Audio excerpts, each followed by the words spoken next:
और तुम गद्दार राणा सांगा की औलाद हो, और तुम गद्दार राणा सांगा की औलाद हो, तो मुसलमान तो बाबर की औलाद है। बाबर को लाया कौन? बाबर को इब्राहिम लोदी को हराने के लिए राणा सांगा लाया था। तो मुसलमान तो बाबर की औलाद है और तुम गद्दार राणा सांगा की औलाद हो। ये हिंदुस्तान में तय हो जाना चाहिए। औरंगजेब के बाद अब महाराणा सांगा ने देश की राजनीति में अपनी एंट्री कर ली है। शनिवार को राज्यसभा में राजपूत योद्धा महाराणा सांगा पर सपा सांसद रामजीलाल सुमन की विवादित टिप्पणी के बाद में देश में सियासी घमासान मच गया है। ऐसा क्या बयान दे दिया है सपा सांसद रामजीलाल ने, जिसके बाद राजस्थान की राजनीति सहित देश भर में आक्रोश का माहौल है।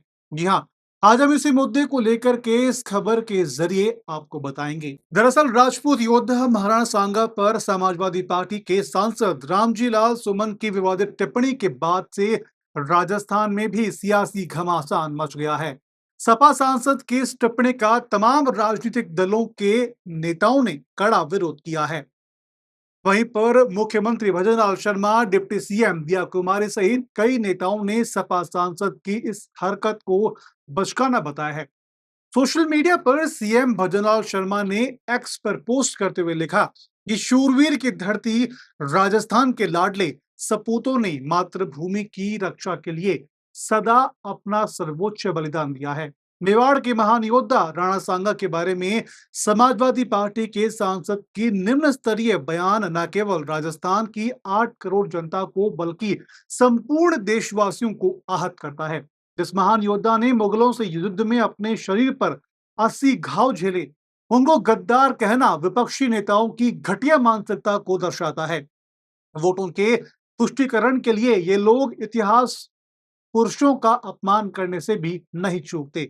इसके लिए सपा के राष्ट्रीय अध्यक्ष अखिलेश यादव को तुरंत देश से माफी मांगनी चाहिए और अपने सांसद पर अविलंब कार्रवाई करनी चाहिए। इसी के साथ डिप्टी सीएम दिया कुमारी ने भी एक्स पर पोस्ट करके इस विवादित टिप्पणी पर गहरी नाराजगी व्यक्त की।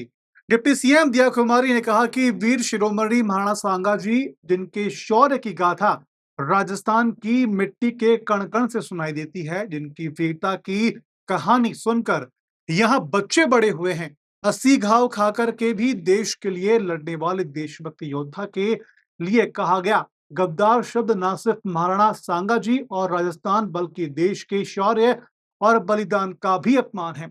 सपा सांसद रामजी लाल सुमन का यह बयान शर्मनाक और निंदनीय है। उन्हें देश की वीरता को कलंकित करने वाले इस कटु शब्दों के लिए सार्वजनिक रूप से माफी मांगनी चाहिए। वहीं शिवसेना निर्दलीय विधायक रविंद्र सिंह भाटी ने भी रामजीलाल सुमन पर निशाना साधते हुए सरकार से उनके खिलाफ कार्रवाई की मांग कर दी है। सपा सांसद के विवादित बयान पर भड़के रविंद्र सिंह भाटी विधायक ने कहा कि मैं सरकार से मांग करता हूं कि राष्ट्र नायकों की गरिमा को ठेस पहुंचाने वाले गैर जिम्मेदाराना वक्तव्य देने वालों के खिलाफ कड़ी कार्रवाई की जाए। वहीं बीजेपी नेता राजेंद्र राठौड़ ने भी राणा सांगा को गद्दार कहने पर नाराजगी व्यक्त की और कहा कि जो लंबे समय से अकबर को महान कहते थे वह और क्या कर सकते हैं।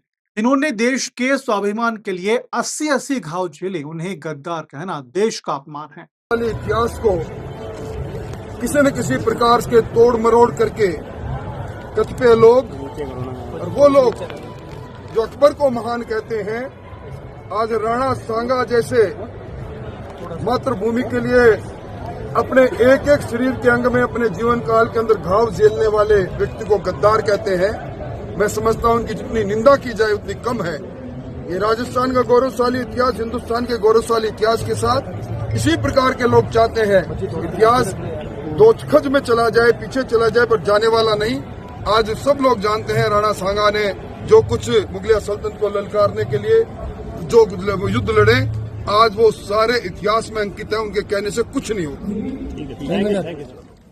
दरअसल राज्यसभा सांसद रामजीलाल सुमन ने बीजेपी वालों को राणा सांगा की औलाद कह दिया था। रामजीलाल सुमन ने राज्यसभा में कहा कि बाबर को भारत पर आक्रमण करने की दावत राणा सांगा ने दी थी। इस लिहाज से राणा सांगा ने देश से गद्दारी की।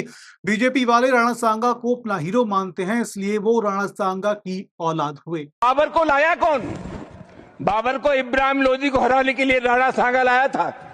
तुम मुसलमान तो बाबर की औलाद हैं और तुम गद्दार राणा सांगा की औलाद हो। ये हिंदुस्तान में तय हो जाना चाहिए।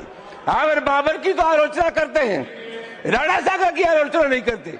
सभापति महोदय, आपको बता दें कि राणा सांगा मेवाड़ के एक महान शासक थे जिन्होंने बाबर के खिलाफ कई युद्ध लड़े। उन्होंने 1527 में खानवा के युद्ध में बाबर को बुरी तरह से हराया। राणा सांगा ने अपने जीवन काल में 100 से अधिक लड़ाई लड़ी और किसी अन्य युद्ध में उनकी हार नहीं हुई। वह एक महान योद्धा और एक कुशल राजनीतिज्ञ थे। इस मुद्दे पर देश भर में बवाल मचा हुआ है। अब देखने वाली बात यह होगी कि एसपी सांसद रामजीलाल सुमन पर कार्रवाई की जाएगी या नहीं, ये तो आने वाला समय ही बताएगा।